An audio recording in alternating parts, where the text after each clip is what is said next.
N'oubliez pas de former vos employés. On va dire qu'aujourd'hui, 60% d'une faille est due à de l'erreur humaine. On met beaucoup sur le côté technique, mais il ne faut pas oublier que la faille humaine, elle est toujours très présente.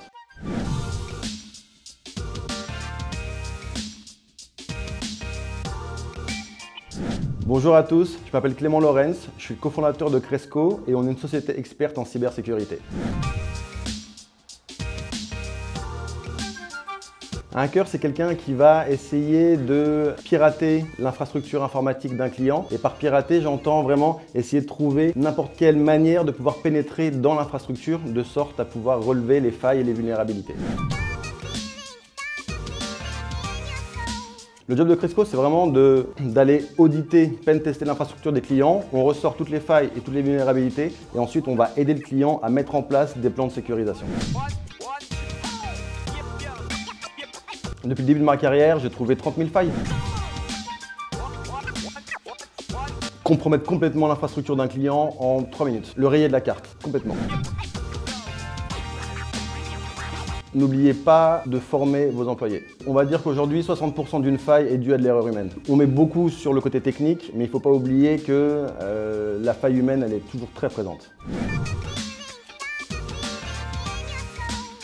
Alors faire du pentest, c'est aller simuler des attaques comme un pirate le ferait, c'est-à-dire essayer de trouver toutes les manières de pénétrer dans l'infrastructure d'un client et à partir de ces failles trouvées, voir comment est-ce qu'on va pouvoir les exploiter. Donc concrètement, je suis dans la faille, maintenant que je suis à l'intérieur, qu'est-ce que je peux faire? Ça, c'est vraiment toute la partie pentest. Le phishing, c'est le fait de, j'aime bien la phrase de dire se faire passer pour quelqu'un d'autre. Donc je vais envoyer un mail en me faisant passer pour quelqu'un et pour aller essayer de soutirer de l'information à des personnes que j'ai ciblées. Alors en fait, le phishing fait partie de l'ingénierie sociale. Donc l'ingénierie sociale, c'est un terme beaucoup plus large, mais moi ce que j'aime beaucoup rajouter dans la partie ingénierie sociale, c'est tout ce côté intrusion physique. J'arrive un matin dans les bureaux, je me présente à l'accueil, je dis que je veux rencontrer, que j'attends mon frère, ma soeur, ma femme pour aller manger, et puis dès que le garde a le dos tourné, je vais me glisser je vais rentrer dans les bureaux plutôt, et je vais voir tout ce que je peux aller faire. Par faire, j'entends récupérer des informations, récupérer des documents, mettre des clés USB, peut-être même prendre des PC, voler des PC pour essayer de repartir avec.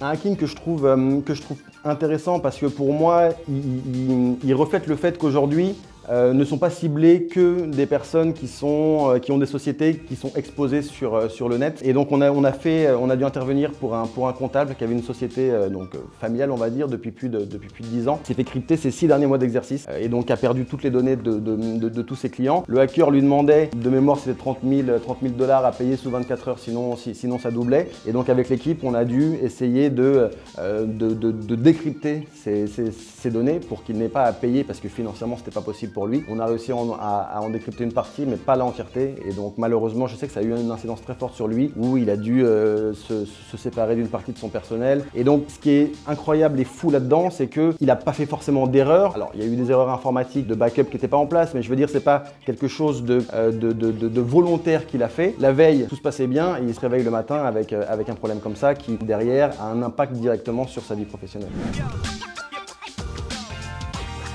Non, faut pas payer une rançon. La première chose, c'est d'appeler Cresco.